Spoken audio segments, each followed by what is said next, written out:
Praise the Lord. ஆண்டவராகிய இயேசு கிறிஸ்துவின் நாமத்தில் உங்களுக்கு என் அன்பின் வாழ்த்துக்கள். இந்த நாளில் கூட உங்களை பார்க்கறதுல எனக்கு ரொம்ப சந்தோஷங்க. இன்றைக்கி கூட ஒரு வசனத்தை உங்களுக்காக காண்பித்து கொடுக்குறேன். சங்கீதம் 37வது அதிகாரம் 5வது வசனம்.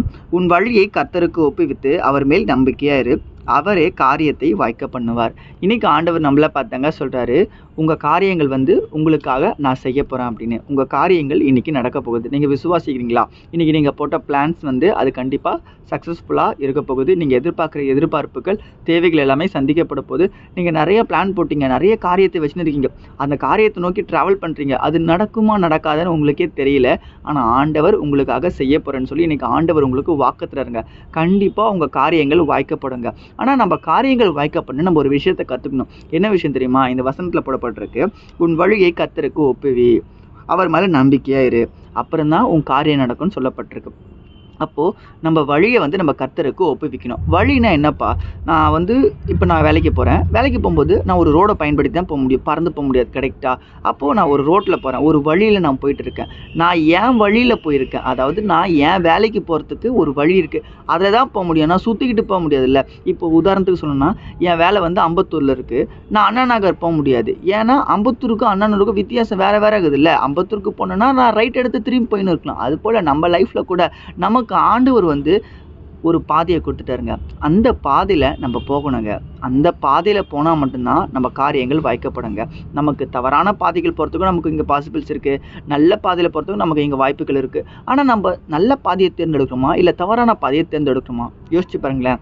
நம்ம ஆண்டவருடைய பாதையில், ஆண்டவர் காட்டுற பாதையில் நம்ம போனால் மட்டும்தான் கண்டிப்பாக நம்ம காரியங்கள் வாய்க்கப்படும். முதல்ல நம்ம விசுவாசமும் நம்பிக்கையாகவும் இருக்கணும். அதாவது உன் வழியை கர்த்தருக்கு ஒப்புவி. நீ என்ன பண்ணாலும் ஜபத்திலும் வேத வாசிப்பிலும் உறுதியாக இருந்து நீ ஜபம் பண்ணு, ஆண்டவருக்கு உண்மையாக வாழு, அவர் சொல்கிறத கேளு, வேதம் வாசி, ப்ரேயர் பண்ணு அப்படின்னு ஆண்டவர் உங்ககிட்ட சொல்கிறாருங்க. பரிசுத்தம் உங்ககிட்ட உணர்த்துது என்னன்னா, நீங்கள் ஆவிக்குரிய காரியங்களில் ஸ்ட்ராங்காக இருக்கணும் அப்படின்ட்டு. நீங்கள் என்ன பண்ணாலும் அது நீங்கள் ஏசப்பா கிட்ட சொல்லணுமாம்மா. நீங்கள் காலையில் எழுந்துக்கிறீங்களா, அந்த எழுந்துக்கிற அந்த செகண்ட் கூட ஏசப்பா இந்த நாளை காண செஞ்சு அதுக்கு உமக்கு நன்றி ஏசப்பான்னு சொல்லணும். அது போல் ஒவ்வொரு செகண்டும் கொடுத்த ஆகாரத்துக்காக நீங்கள் ஒரு பிளானை போட்டிங்க, ஸ்கூல் போகிறீங்க, காலேஜ் போகிறீங்க, வேலைக்கு போகிறீங்க, நிறைய பிளான்ஸ் வச்சுருக்கீங்க, நிறைய இடங்களுக்கு ட்ராவல் பண்ணுறீங்க.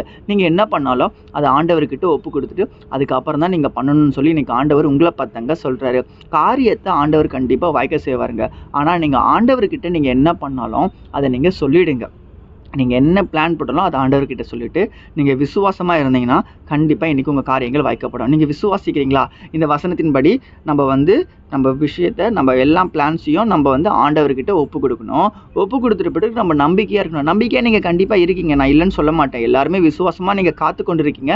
ஆனால் ஏசப்பான்னு நீங்கள் ஒப்பு கொடுக்கணும் பார்த்தீங்கன்னா சொல்ல மாட்டீங்க. நீங்கள் எதுத்தான ஒரு வாழ்க்கையை வாழ்ந்துருக்கீங்க. ஆனால் இன்றைக்கி நீங்கள் ஜெபம் பண்ணுங்க, ஏசப்பாண்ட சொல்லுங்கள், ஏசப்பா என் வாழ்க்கையை மாற்றுங்க, என் பிரச்சனையை மாற்றுங்க, எனக்கு இவ்வளோ காரியம் இருக்குதுன்னு சொல்லுங்கள். கண்டிப்பாக ஏசப்பா உங்கள் வாழ்க்கையில் எல்லா பிரச்சனையும் மாற்றி உங்களுக்கு ஒரு விடுதலை கொடுப்பாருங்க. இந்த நேரத்தில் எந்த பிரச்சனையில், எந்த வியாதியில், எந்த சூழ்நிலை நீங்கள் இருக்கீங்க மனுஷனுக்கு தெரியாது, ஆனால் ஆண்டவருக்கு தெரியும். கண்டிப்பாக அதை மாற்றுவாருங்க.